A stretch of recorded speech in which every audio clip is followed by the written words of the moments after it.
Bismillahirrahmanirrahim. Assalamualaikum warahmatullahi wabarakatuh. Alhamdulillahirabbil alamin wassalatu wassalamu ala asyrafil anbiya'i wal mursalin wa ala alihi wa ashabihi ajma'in. Amma ba'du.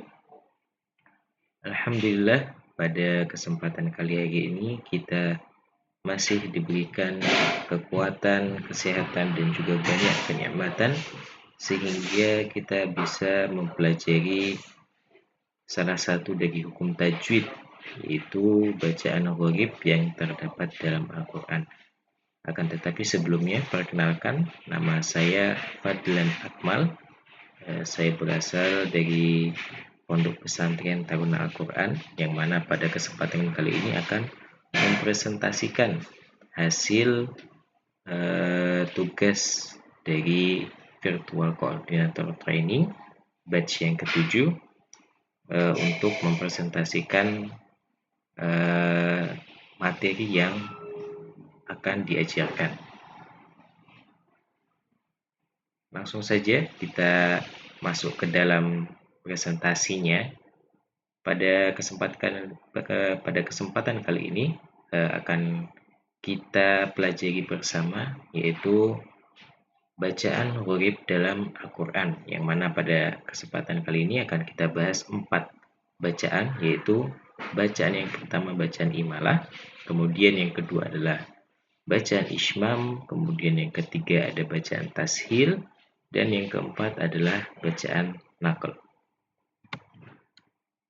Sebelum kita melanjutkan ke contoh bacaan dan penjelasan masing-masing bacaan gharib, akan kita jelaskan terlebih dahulu pengertian dari gharib itu sendiri apa. Ya, jadi gharib ialah hukum bacaan yang mempunyai kaidah khusus dalam pelafalannya. Ya, gharib sendiri itu berasal dari kata ghoroba yalghibu, yang artinya tersembunyi atau samar, atau bisa juga kita artikan ghoroba itu adalah asing. Jadi gharib adalah bacaan yang asing atau tidak tidak umum untuk dalam melafalkannya. Jadi mempunyai kaidah khusus dalam pelafalannya. Kemudian bacaan gharib dalam Al-Quran itu adalah sesuatu yang perlu penjelasan khusus, ya, karena pembahasannya itu rumit, baik dari segi hurufnya, kemudian dari segi bacaannya bagaimana, arti maupun pemahaman yang nanti terdapat dalam Al-Quran. Ya, kita langsung masuk ke macam-macam bacaan gharib. Ya, jadi ada 4, ya. Yang pertama di sini ada imalah, kemudian yang kedua ismam, ketiga tashil, dan yang keempat adalah naql. Kita masuk ke penjelasan bacaan gharib yang pertama, yaitu imalah. Ya, imalah itu mempunyai arti bahasa ialah condong atau miring, yang mana imalah ini berasal dari wazan amala yumilu imalatan, ya, yang berarti condong atau miring. Adapun cara membacanya ialah mencondongkan bacaan harokat fathah pada harokat kasroh sekitar 2/3-nya. Jadi kalau kita lihat dari posisi harokat sendiri, fathah itu ada di atas, sedangkan kalau untuk kasroh itu biasanya ada di bawah. Nah, ini dibaca 2/3-nya, jadi sekitar segini, ya. Itu kalau fathah biasa kita baca dengan a, kalau kasroh kita baca dengan i, maka kalau kita tarik sekitar 2/3-nya ialah bacanya dimiringkan, ya, jadi menjadi e, ya, bacanya jadi e. Nah, dalam bacaan imalah ini pun terbagi menjadi dua macam bacaan, ya. Yang pertama ialah imalah sughra, yang kemudian yang kedua ialah imalah kubra. Yang pertama bacaan imalah diwasal pada kalimat atau lafal yang lain, jadi bacaan tidak berhenti pada lafaz yang dimaksud. Kemudian yang kedua ialah imalah kubra, jadi sesudah bacaan imalah diwakafkan sehingga berhenti di situ saja, ya.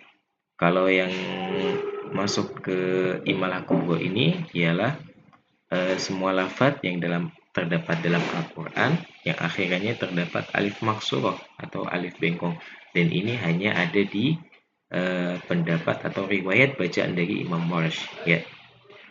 Sedikit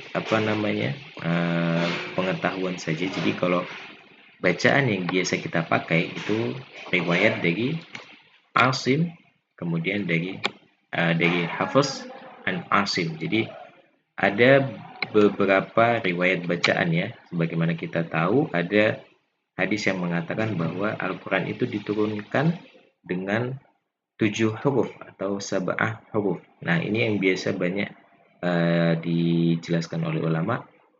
7 huruf ini yang dimaksud ialah 7 macam bacaan. Nah, salah satunya adalah bacaan dari Hafiz an Asim yang biasanya kita pakai. Nah, ini bacaan yang kedua ialah bacaan dari Warsh ya. Warsh ini yang mengatakan bahwa imalah kubro itu terdapat dalam semua lafaz Al-Quran yang asalnya terdapat alif maksurah. Nah, ini contohnya bisa kita lihat pada kata-kata pada surat Ad-Duha, atau mungkin bisa kita lihat pada contohnya surat An-Najm. Nah, di bawah itu bisa kita lihat ketika membaca ahwa. Kalau dalam bacaan riwayat Imam Hafiz an Asim itu kita membacanya wal mu'tafikata ahwa. Jadi dibacanya dengan fathah. Tapi kalau umpamanya dalam riwayat Imam Warsh itu dibacanya ahwe atau wattaqo itu menjadi wattaqi ya.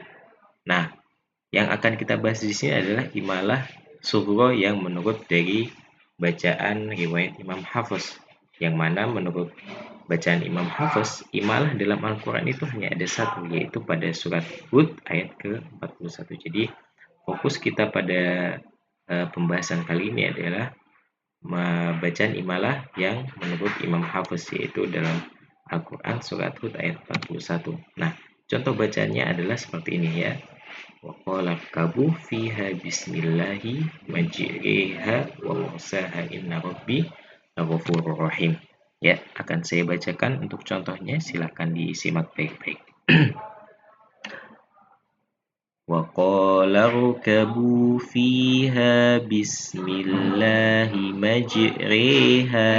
Ya, kita fokus pada kata-kata majriha. Bismillahi majriha. Nah, ya imalah di sini di mana? Yaitu pada kata-kata pada huruf ro-nya ya.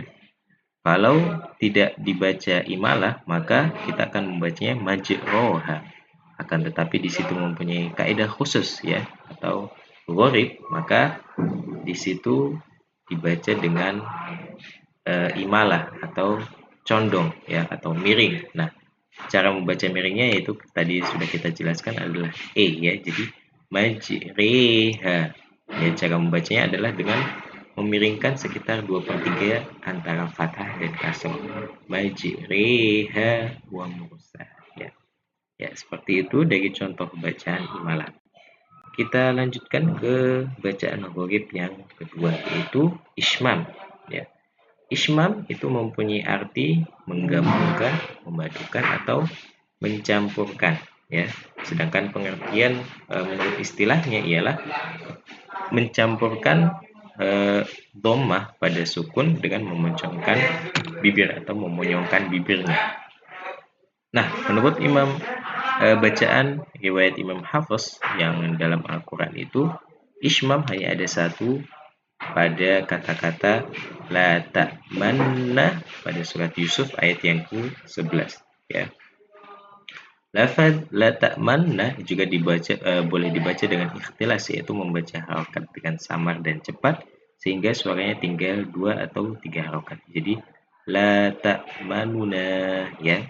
Jadi nun yang kedua ya, yang la ta'manu ya, nunya itu dibaca dengan samar dan cepat, jadi seperti tidak terlihat ya. La ta'manuna ya, la ta'manuna ya.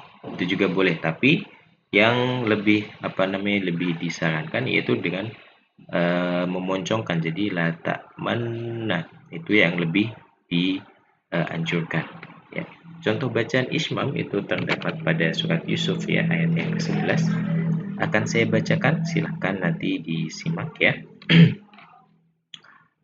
Qalu ya abana malaka la ta'manna ya. La ta'manna. Jadi memonyongkan bibirnya ketika mau masuk ke huruf nun dan dilepas nanti ketika sudah selesai pada huruf nunnya. La ta'manna ketika kita mau memfathahkan nunnya pada kalimat nun yang terakhir maka baru boleh kita lepas. Itu cara membaca ismam. La ta'manna. Jadi sambil memonyongkan bibir ya, sambil memonyongkan bibir. Kemudian bacaan gharib yang ketiga yaitu tashil. Tashil itu mempunyai arti secara bahasa ialah lunak atau meringankan. Sedangkan pengertian secara istilahnya ialah membaca antara hamzah dan alif. Hamzah yang pertama dibaca dengan jelas dan pendek, sedangkan hamzah yang kedua dibaca dengan tashil ya. Nah, dalam qiraah Imam Asim riwayat Hafiz ya, Hafiz an Asim itu hanya ada satu bacaan tashil yaitu pada surat Fussilat ayat yang ke-44 ya, itu pada lafaz a'jamiyyu wa arabi ya. Cara membacanya di tengah-tengah antara huruf hamzah dan huruf ha, sehingga lafaz yang keluar seperti hamzah tapi tidak juga seperti ha. Jadi samar-samar yang keluar di tengah kedua huruf itu. Ya, kita langsung saja masuk ke contoh bacaan tashilnya ya. Di situ bisa kita lihat pada surat Fussilat ayat yang ke-44 ya. A'jamiyyu wa arabi. A'jamiyyu wa arabi. Jadi hamzah yang kedua itu dibaca dengan tashil atau diringankan, jadi tidak bukan a'jamiyyu. Kalau umpamanya tidak ditashilkan maka kita membaca dengan dua hamzah yaitu a'jamiyyu. Tapi karena ini adalah hukum tashil atau hukum yang gharib dalam Al-Qur'an, maka cara membacanya ialah dengan memudahkan atau melunakkan hamzah yang kedua. Jadi a'jamiyyu wa arabi. Jadi hamzah yang kedua itu tidak terlalu terdengar. Jadi langsung masuk ke huruf setelahnya itu ain. A'jamiyyu wa arabi. Ya, seperti itu untuk contoh bacaan tashil. Nah, yang terakhir ialah bacaan gharib yang akan kita bahas pada kesempatan kali ini ialah naql ya. Naql itu dari arti bahasanya sendiri ialah memindah atau menggeser ya, berasal dari wazan naqala yanqulu naqlan. Naql itu artinya memindah atau menggeser. Nah, pengertian secara istilahnya sendiri ialah memindahkan harokat hamzah ke huruf mati sebelumnya dan setelah itu hamzahnya dibuang. Ya, jadi maksudnya ini kita akan lebih jelas pada contohnya langsung ya. Jadi pada qiraah Imam Hafiz, riwayat Hafiz dan dari Imam Asim hanya ada satu kata yaitu pada kata-kata di surat Al-Hujurat ayat yang ke-11 yaitu bi'sal ismu ya. Kalau dalam tulisannya itu jika kita baca dengan hukum yang biasa maka akan kita baca bi'sal ismu ya. Jadi lafadz yang harusnya kita baca bi'sal ismu, maka jika kita membacanya dengan naql maka bi langsung kita langsung kita satukan ya, bi'salismu. Bi'sal ismu. Jadi kita bi'salismu. Ya, jadi bacaan yang awalnya itu bi'sal ismu itu kita baca secara naql menjadi bi'salismu ya, bi'salismul usul. Nah, kita langsung masuk ke contoh bacaannya ya. Bisa kita lihat di situ pada surat Al-Hujurat ayat yang ke-11. Wala talmizu anfusakum wa la tanabazu bil alqab. Bi'salismul fusuq. Bi'salismul fusuq, ya. Kalau umpamanya kita baca tanpa hukum bacaan nakal, maka kita bacanya bi'sal ismu. Tapi karena hukum bacaannya adalah nakal, maka kita langsung menggabungkan jadi bi'salismu. Bi'sal ismu, bi'salismu, ya. Jadi jangan bacanya bi'salismul fusuq. Nah, inilah penjelasan kita pada kesempatan kali ini tentang bacaan ghaib yang terdapat dalam Al-Quran. Jadi kita sudah membahas 4 bacaan ghaib dalam Al-Quran, yaitu pertama ialah imalah, kemudian yang kedua ada ismam, kemudian yang ketiga ada tashil, dan yang terakhir adalah nakal. Ya, mungkin ini saja yang bisa kita pelajari pada kesempatan kali ini. Jika ada kurangnya, kami mohon maaf, dan jika ada benarnya silahkan diambil dan juga dipraktekkan dalam membaca Al-Quran. Kita cukupkan sekian. Marilah kita tutup dengan baca doa kifaratul majlis. Subhanakallahumma wa bihamdika asyhadu an la ilaha illa anta astaghfiruka wa atubu ilaik. Wassalamualaikum warahmatullahi wabarakatuh.